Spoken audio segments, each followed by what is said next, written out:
आज के वीडियो में हम बात करेंगे कि कैसे आप आलू और प्याज का होलसेल का बिजनेस शुरू कर सकते हो।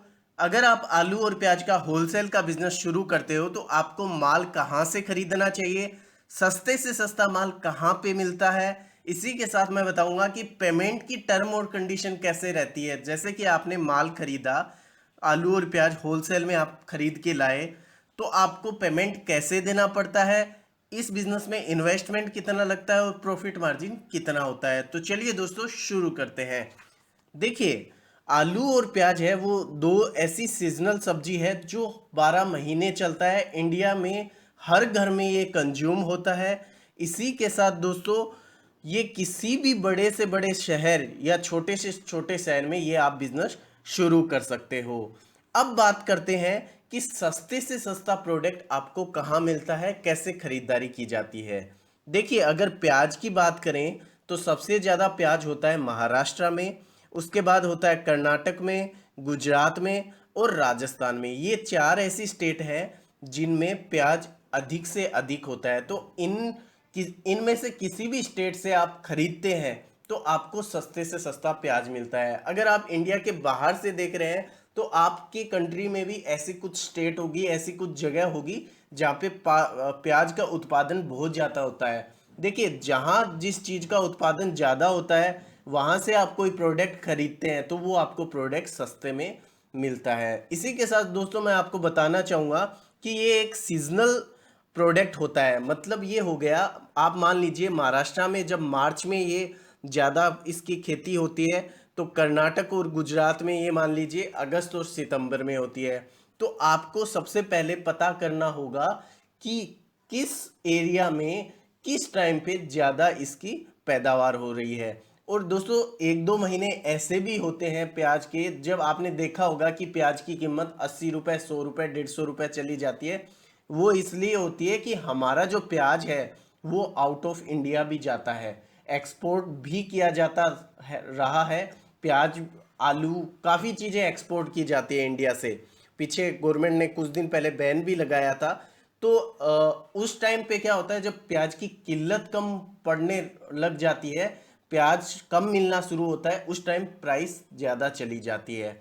अब मैं आपको बताता हूँ कि आप ज़्यादा से ज़्यादा मुनाफा कैसे कमा पाएंगे। देखिए, क्या करते हैं कि हमारे किसान तुरंत ही, जैसे ही खेती होती है तुरंत बेच देते हैं। और जो बड़े बड़े होलसेलर होते हैं प्याज के, जो ब्रोकर्स होते हैं, वो क्या करते हैं, कोल्ड स्टोरेज बना के रखते हैं। कोल्ड स्टोरेज एक ऐसी जगह होती है जहाँ पे क्या करता है, आलू और प्याज को इतनी कूलिंग दी जाती है कि वो खराब नहीं हो। और जब 2-3 महीने के बाद जब वो अच्छा रिटर्न देने लगते हैं, उस टाइम उनको बेचा जाता है। तो दोस्तों, अगर आप ये बिजनेस शुरू करना चाहते हो तो कोल्ड स्टोरेज जरूर बनाइए ताकि आप ज़्यादा मुनाफा कमा सकें। अब देखिए, बात करते हैं पेमेंट की। उससे पहले मैं आपको बता दूं, जो आलू प्याज होता है वो ट्रकों के थ्रू या गाड़ियों के थ्रू आप तक पहुंचा दिया जाता है। जिस भी किसान से लेते हैं वो आपको ट्रक के थ्रू भेज देगा या गाड़ियों के थ्रू भेज देगा। इसमें दो तरीके से खरीदारी की जाती है। पहली होती है ब्रोकर के थ्रू।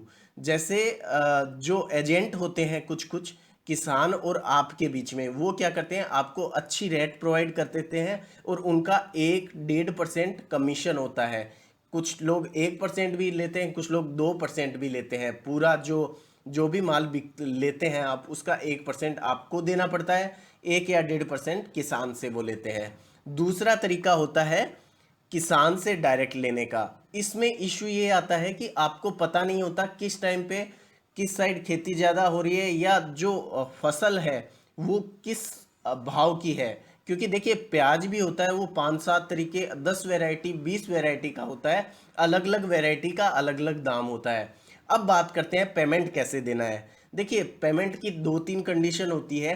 पहली कंडीशन होती है कि आप फुल पेमेंट करें। जब भी आप गाड़ी लोड करवा रहे हैं उसी टाइम, गाड़ी लोड करवाने से पहले ही किसान को आपको कीमत देनी पड़ती है। जब आप ऐसा फुल पेमेंट करके कीमत देते हैं तो याद रखिए, जो भी भाव चल रहा है उसका 5%, 6%, 10% तक कैश डिस्काउंट आपको मिल जाता है। उससे आप 10% तक भी कम करवा सकते हैं। पार्ट पेमेंट डिपेंड करता है आपके ब्रोकर के साथ रिलेशन पे।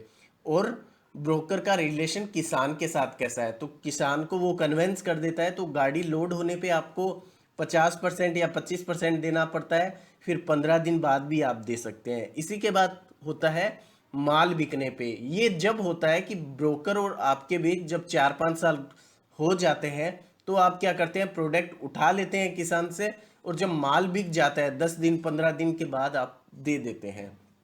अब बात करते हैं कि अगर आप ये बिजनेस शुरू करना चाहते हैं तो किन किन चीज़ों की आवश्यकता होती है। देखिए, सबसे पहला जरूरी होता है आपको मार्केट के अंदर सब्जी मंडी के आसपास दुकान एवं गोदाम चाहिए, जहाँ पे सब्जी के वेंडर हैं, ठेले वगैरह लगते हैं, क्योंकि एंड ऑफ द डे आपके कस्टमर सबसे ज़्यादा वही होने वाले हैं। अब बात करते हैं सेकेंड पॉइंट की, तो आपको जीएसटी नंबर लेना अनिवार्य है। इसी के साथ आपको फर्म और कंपनी का रजिस्ट्रेशन करवाना चाहिए। देखिए, मैं फर्म और कंपनी का रजिस्ट्रेशन जीएसटी नंबर का इसलिए बोलता हूं कि अगर आपको व्यापार बड़ा करना है तो कानूनी कायदों से चलना पड़ेगा, ताकि आपको कोई भी प्रॉब्लम नहीं आए। इसी के साथ दोस्तों, आपको एक कम से कम एक स्टाफ की जरूरत होती है, क्योंकि माल आ जाए उस टाइम अनलोडिंग करवाने में, या गोडाउन से माल लाने में, या फिर जो कांटा होता है उस पे प्रोडक्ट तुलवाने पे, या कुछ प्रॉब्लम हो गई उस टाइम, एक स्टाफ कम से कम आपको रखना ही चाहिए।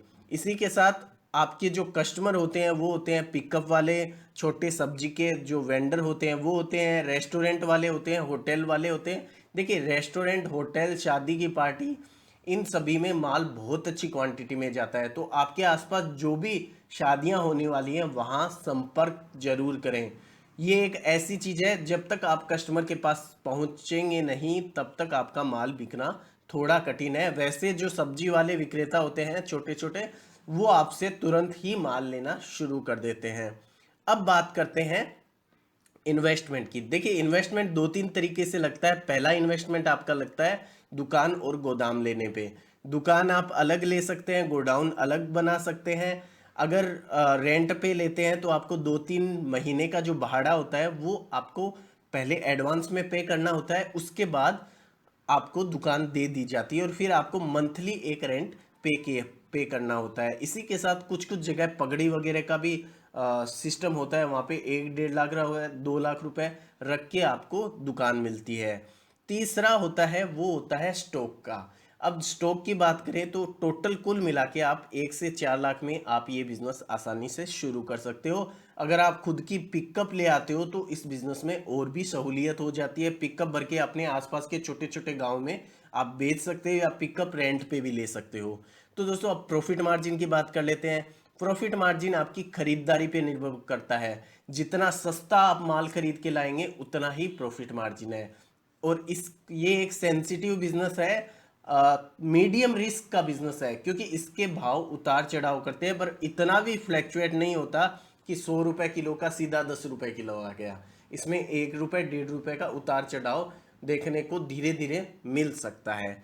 इसी के साथ दोस्तों, अगर आप कोल्ड स्टोरेज बनाते हैं तो अच्छा खासा मुनाफा कमा पाते हैं। जब इस प्रोडक्ट की किल्लत होती है उस टाइम अगर आप प्रोडक्ट बेचते हैं तो बहुत अच्छा मुनाफा कमा पाएंगे। इसी के साथ दोस्तों, सामान्यतः ये 10 से 50% का बेनिफिट देने वाला बिजनेस है, प्रॉफिट देने वाला बिजनेस है। ये डिपेंड करता है कि आप इससे कितना टर्न रिटर्न लेते हैं। दोस्तों, आप मेरे से कुछ भी पूछना चाहते हैं या किसी भी प्रोडक्ट का बिजनेस करना चाहते हैं, आपको समझ नहीं आ रहा है, या कोई भी मंडी के बारे में पूछना चाहते हैं, तो आप अपना नाम, प्रोडक्ट का नाम और आपका सवाल, वो तीनों लिख के कमेंट कर दीजिए। मैं आपको आपके कमेंट का जवाब देने की कोशिश करूंगा, या उस पर कंप्लीट वीडियो बना दूंगा। धन्यवाद दोस्तों। आज का वीडियो कैसा लगा ये जरूर बताइएगा, और चैनल को सब्सक्राइब कर लीजिएगा।